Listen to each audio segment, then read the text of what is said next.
Dilansir Kompas.com diketahui bahwa data yang berhasil diretas dijual oleh salah seorang anggota Polres dengan nama akun Astarte. Dalam informasinya, Astarte mengaku bahwa data dari 6 juta pasien yang dijualnya itu berasal dari server terpusat Kemenkes Republik Indonesia. Pada tahun 2022, terjadi kebocoran data yang cukup besar di Riot Forum dengan total data yang bocor mencapai 720 GB. Kebocoran ini menunjukkan betapa rentannya sistem yang menggunakan kontrol terpusat, di mana data hanya dikelola oleh satu pihak yang memiliki akses penuh. Ketergantungan pada suatu pengendali pusat menciptakan titik lemah yang bisa dimanfaatkan oleh pihak yang tidak bertanggung jawab. Rekam medis di Rumah Sakit Indonesia masih menggunakan sistem konvensional, di mana data pasien seringkali dihapus setiap 3 sampai 5 tahun. Hal ini menimbulkan potensi kebocoran karena sistem elektronik rekam medis yang masih terpusat dapat dengan mudah dibobol. Rekam medis adalah sekumpulan berkas yang mencakup catatan dan dokumen mengenai identitas pasien, pemeriksaan, pengobatan, tindakan, serta pelayanan lainnya yang telah diberikan kepada pasien. Tanpa adanya inovasi dari pihak yang berwenang untuk mengembangkan sistem ini, kita akan tertinggal dalam pengelolaan rekam medis, terutama di dunia yang semakin maju dengan teknologi AI dan Web3. Maka dari itu, kami usulkan inovasi dengan judul Blockchain in Medicine, transformasi rekam medis peer-to-peer di era Web3 dengan inovasi Proof of Authority, solusi inovatif rekam medis peer-to-peer dengan algoritma Proof of Authority guna menjamin keamanan, transparansi, dan privasi di era Web3 yang beranggotakan Asyam Saki, Aisyah Aliri, dan Putu Alvin dari Universitas Negeri Malang, Departemen Teknik Elektro dan Informatika.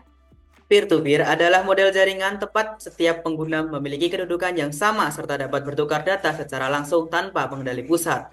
Teknologi P2P memungkinkan pengguna bertukar data tanpa melibatkan pihak ketiga. Saat ini elektronik rekam medis IRM masih melibatkan pihak ketiga dalam pengolahan data. Dengan menggunakan Web3 yang berbasis P2P, pengguna dapat mentransfer data secara langsung tanpa memerlukan pihak ketiga.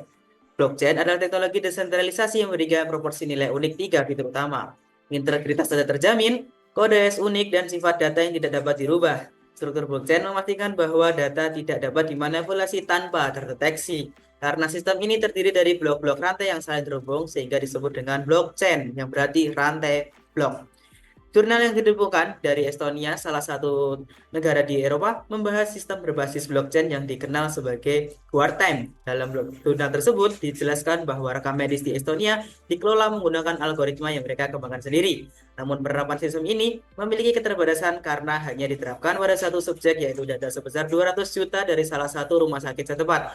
Karena setelah dia analisis lebih lanjut, sistem tersebut tidak dapat menunjukkan perkembangan yang signifikan karena implementasikan terhenti pada tahap awal tanpa cangkupan yang lebih luas.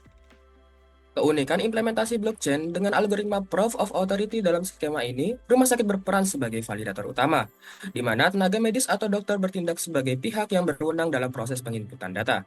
Seperti halnya teknologi baru lainnya, sistem implementasi ini juga menghadapi berbagai tantangan yang harus diatasi agar dapat diterapkan secara luas dan memberikan manfaat yang optimal. Tantangan-tantangan ini mencakup infrastruktur yang belum merata, kemudian kebutuhan skalabilitas, aksesibilitas teknologi yang belum merata, lalu biaya implementasi yang tinggi, serta kesiapan sumber daya manusia yang memadai. Hasil studi literatur kami menunjukkan bahwa potensi penerapan teknologi blockchain cukup besar di Indonesia. Dengan adanya data dari Bahan Pusat Statistik Indonesia berupa peningkatan indeks pembangunan TIK di setiap tahunnya. Dengan telah ada penerapan sistem peer-to-peer yang telah sukses diterapkan di sektor keuangan, sehingga jika dalam keuangan sudah ada, maka dalam medis pun harus diinovasikan. Dengan adanya POA ini, hal tersebut dapat menjawab kebutuhan teknologi yang diterapkan dalam blockchain di bidang medis. Agar blockchain dapat diimplementasikan dengan optimal, sistem ini dapat dimanfaatkan di ERM sebagai antarmuka UI UX yang memudahkan proses input data rekam medis pasien. Prosesnya sederhana, tenaga medis memasukkan data melalui IRM sebagaimana biasanya. Setelah data terverifikasi, sistem secara otomatis mengamankan data tersebut dalam jaringan blockchain dengan menciptakan hash yang unik pada setiap entry yang tidak bakal menciptakan hash yang sama di berikutnya, sehingga tidak ada istilah yang namanya double spending data. Kami mengucapkan terima kasih kepada Universitas Negeri Malang dan Marvin Foundation. Menjaga keamanan di era digital, mengutamakan transparansi dan keamanan dengan blockchain agar kebocoran data tidak terulang. Sekian dari kami. Wassalamualaikum warahmatullahi wabarakatuh.